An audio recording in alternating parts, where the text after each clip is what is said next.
Halo rekan-rekan semuanya. Kami dari kelompok 3 ABT 2E Pagi yang beranggotakan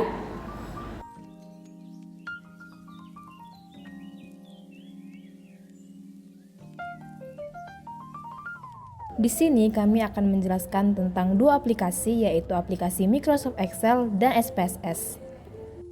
Pembahasan pertama yaitu tentang Microsoft Excel.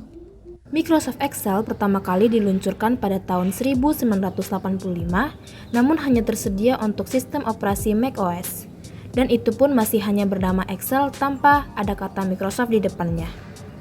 Microsoft Excel adalah sebuah aplikasi yang digunakan untuk mengolah sebuah data dengan otomatis melalui berbagai bentuk seperti rumus, perhitungan dasar, pengolahan data, pembuatan tabel, pembuatan grafik, hingga manajemen data. Microsoft Excel seringkali digunakan untuk keperluan administrasi perusahaan, karena aplikasi ini sangat lengkap dan sangat penting dalam proses pengolahan data perusahaan. Selain itu, Excel juga memiliki formula yang memudahkan kita melakukan sebuah perhitungan dalam pengolahan data tersebut. Berikut ini merupakan contoh hal-hal yang bisa dibuat pada Microsoft Excel, seperti membuat, mengedit, mengurutkan, menganalisa, meringkas data, melakukan perhitungan aritmatika dan statistika, membuat berbagai macam grafik dan diagram, membuat catatan keuangan, anggaran, serta menyusun laporan keuangan, menghitung dan mengelola investasi, pinjaman, penjualan, inventaris, dan lainnya.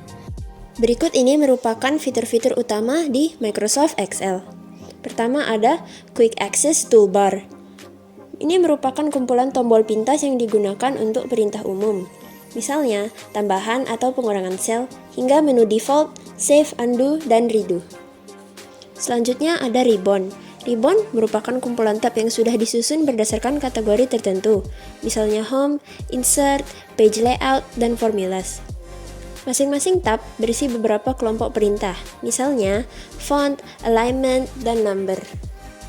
Selanjutnya ada formula bar. Di sini merupakan tempat untuk memasukkan atau edit data, formula, dan mengganti fungsi pada sel tertentu. Cell. Sel merupakan tiap persegi panjang dalam lembar kerja yang merupakan persimpangan antara kolom dan baris. Row atau baris merupakan sekumpulan sel yang bergerak kiri ke kanan halaman, yang diidentifikasikan dengan nomor. Sedangkan kolom atau kolom adalah sekumpulan sel yang bergerak dari atas ke bawah halaman yang diidentifikasikan dengan huruf. Berikut ini merupakan rumus-rumus yang umum pada Microsoft Excel. Berikut ini merupakan contoh cara menyortir atau mengurutkan data dengan cepat di Excel. Mengurutkan sebuah data dapat membantu kita untuk memahami data yang tersaji dengan baik. Menata serta menemukan data yang kita butuhkan sehingga kita dapat membuat keputusan yang lebih baik dan efektif. Cara menyortir atau mengurutkan data dengan cepat di Excel adalah sebagai berikut. Yang pertama, pilih salah satu sel pada kolom data yang akan diurutkan. Yang kedua, pada ribbon Excel, aktifkan tab data, lalu ke grup Sort and Filter. Untuk mengurutkan data secara ascending atau disebut juga dengan dari yang terkecil sampai yang terbesar, pilih ikon Sort A to Z. Yang keempat, jika untuk mengurutkan data secara descending atau disebut juga dengan dari yang terbesar sampai yang terkecil, pilih ikon Sort Z to A. Dan data pun sudah terurut dengan rapi. pembahasan kedua yaitu tentang aplikasi SPSS. SPSS dirilis pada versi pertama yaitu pada tahun 1968. Setelah dikembangkan oleh Norma H. Nie dan C. Hanley Hull. SPSS merupakan salah satu program aplikasi yang paling banyak digunakan untuk analisis statistik dalam ilmu sosial. Kepanjangan SPSS adalah Statistical Package for the Social Science, di mana pada waktu itu SPSS dibuat untuk keperluan pengelolaan data statistik untuk ilmu-ilmu sosial, sehingga sekarang kemampuan SPSS diperlukan untuk melayani berbagai jenis pengguna, seperti untuk proses produksi di pabrik, riset ilmu sains, dan lainnya. Dengan demikian, sekarang kepanjangan SPSS adalah Statistical Product and Service Solutions. Berikut tampilan SPSS. Ini adalah tampilan data editor yang merupakan jendela utama dari perangkat lunak SPSS. yang terdiri dari data view dan variable view. Data dan variabel ditampilkan dalam bentuk spreadsheet sama halnya dengan Microsoft Excel. Di bagian menu bar SPSS, yang pertama kita memiliki menu file, yaitu menu bar yang menyediakan perintah-perintah terkait fungsi manajemen file. Berikutnya adalah menu edit, yaitu menu bar dengan perintah-perintah yang berfungsi untuk melakukan sunting atau edit data.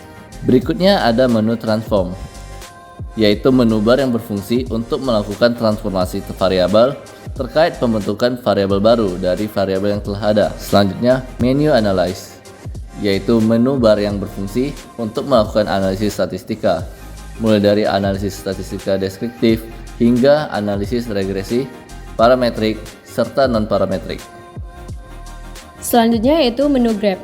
Menu grab adalah menu bar yang berfungsi untuk membuat visualisasi grafis menggunakan chart editor.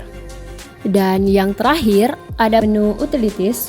Menu utilities adalah menu bar yang berfungsi untuk menampilkan informasi data serta menjalankan script. Cara menginput data menggunakan aplikasi SPSS.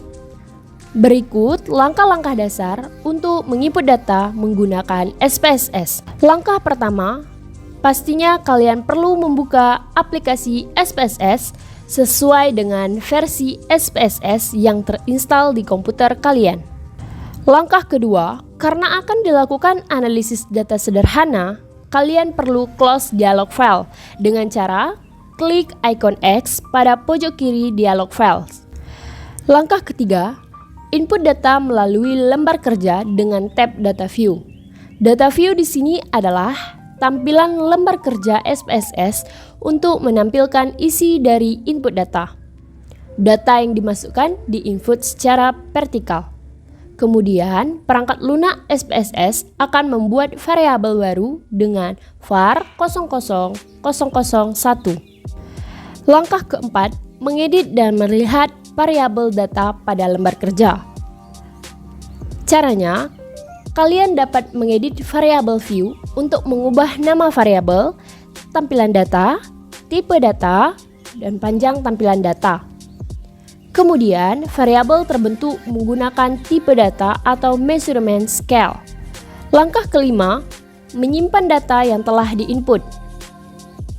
Setelah kalian memastikan data terinput dengan benar, kalian dapat menyimpan lembar kerja SPSS dengan klik menu file, kemudian save, atau menggunakan shortcut keyboard Ctrl+S. Langkah keenam, direktori penyimpanan dan simpan file data dengan nama.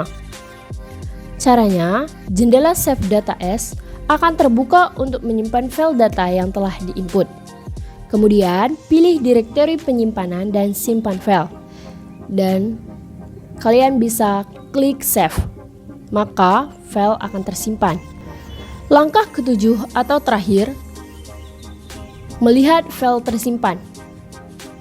Caranya, file yang berhasil disimpan ditandai dengan keluaran berupa jendela output yang menampilkan lokasi penyimpanan, nama file, dan format file yang digunakan atau save out file.